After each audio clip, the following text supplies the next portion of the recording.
We saw the script to Saw 3 2 days before Shawnee went to Toronto to begin to shoot. And she had read it, I had read it, and we talked about it, and there was nothing in the script that defined their relationship. So we decided to define it ourselves by making it as much as it could possibly be, with looks and touches, yep, and a certain kind of contact, and thereby trying to add a layer. It all comes down to character and relationship, any film.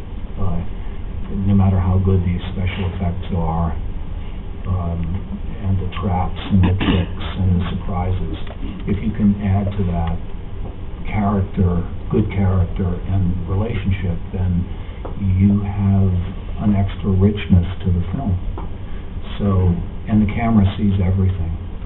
So, in one touch, you can speak volumes. And that's how it is to work with Tobin. I forgot to mention that because I was so flustered when I first got here, but working with Tobin is, I mean, he cares so much that if something's not right in the script, you'll see it in his eyes, and he'll be just thinking and thinking and thinking, and just kind of like, something's just not right, I don't know, we got to make it right, we got to work, we got to change it, we got to think about it, and he just is relentless and really, really making it work for all of the characters and for, you know, for the script and just getting it right. He's so committed, it's incredible. That's what I wanted to say before. Can I just add that I don't care what Shawnee or Tobin say, if we could just get our hands on those goddamn letters.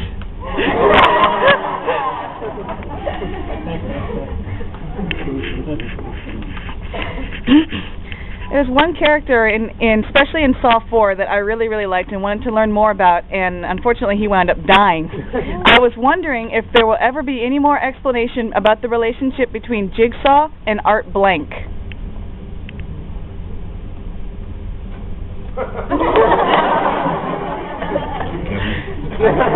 Please!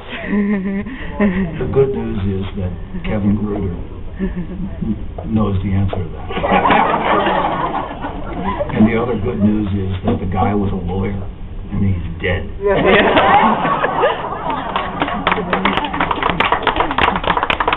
Yeah, we really can't disclose the future of Art Blank. Sorry, but he may be back.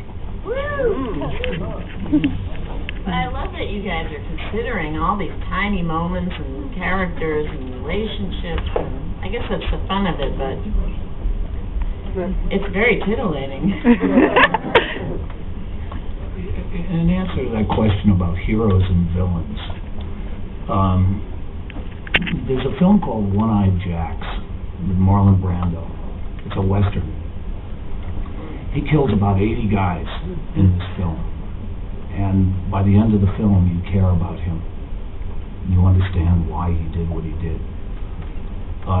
So keep that in mind when you think in terms of heroes and villains, and look at the world around you. No one is all a hero or all a villain.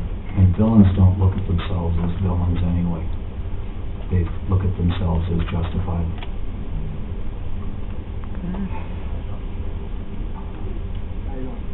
In most horror movies, we have a lot of bad acting, but that doesn't happen in these movies. There's a lot of good stuff going on. The camaraderie between you guys is really good. How much, or should I say, how difficult is it to keep the essence of your characters without having producers, writers, directors, kind of try to add some more to make it so much more out there than what was actually the essence of part one, the things we all actually fell in love with to begin with? How hard is it to keep the struggle, to keep that character intact without getting it blown out of proportion? Well, since I sleep with one of the producers, I'd like to give him credit, Mark Berg. I think they pick good actors, honestly. I really think they have a knack for picking, I don't mean myself, of course, but I think they have a knack of picking good actors. And when you have good actors and, you know, good directors and great editors and such a great team, I think it's a lot easier to get a great product in the end, so that's my opinion. And there are good fights that go on too, for sure. I mean, I remember, we'd have some knockdown dragouts. But the good thing about SAW, you know, the ones that I was a part of, that you know, everybody's fighting a good fight, from the wardrobe department and props to everybody. The caterer, he got in there a couple times. He'll be directing SAW 8. But I remember when I first, the concept of SAW 3 was first being tossed around, and there was talk of, you know, this apprentice, what do you call it, master apprentice, and Amanda becoming the super villain, and I might have screwed myself out of becoming a super villain, but to me, like, the only way, I wouldn't be a good super villain anyways, because, like, the only way for me to approach it that I could have done and I could have brought something to, and I knew that was to find the human being and to build a relationship with Tobin, and you put Tobin's work ethic is really infused in every other performance, which is pretty extraordinary. He's on the set watching when it's not his day to work, and you're like, oh shoot, Tobin's here. Good job. Yeah, and then he brings it to another level that requires being met, and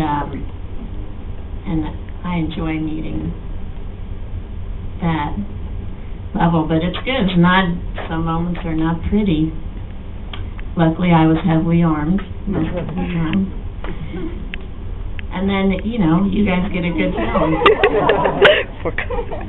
And ultimately, we serve you, the fans, so that you guys don't fuck around. Are there any children?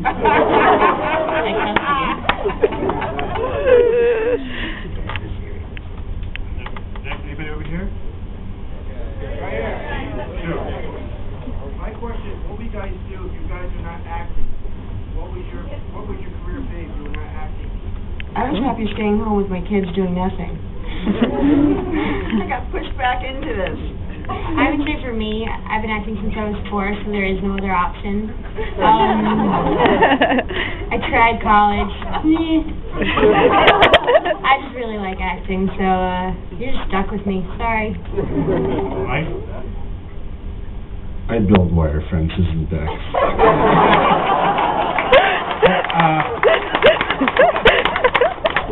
I've been very fortunate in my life, and I was a professional athlete before I got into acting, and actually started kind of those paths mingled both ways. So I don't think I'd change anything in mine. I always consider, you see these old movies, and well, Lou Gehrig's story, and you think I'm the happiest guy in the world, and really, I'm truly blessed, and I'm happy that I get to wake up every day and I get to be involved in pro sports and I get to be involved in acting. So I don't think I've ever worked a day in my life, and I mean that. And it's just nice to be able to say that.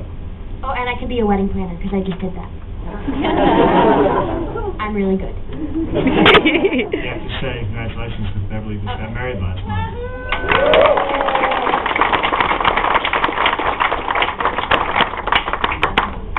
Mark?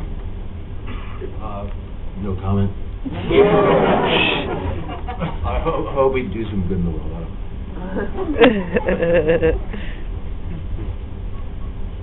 Me? Okay. The pin that was left in Agent Strong's pocket, was that on purpose or was that an accident? Nothing's an accident. In SAW 5. Nothing's an accident. Last two questions?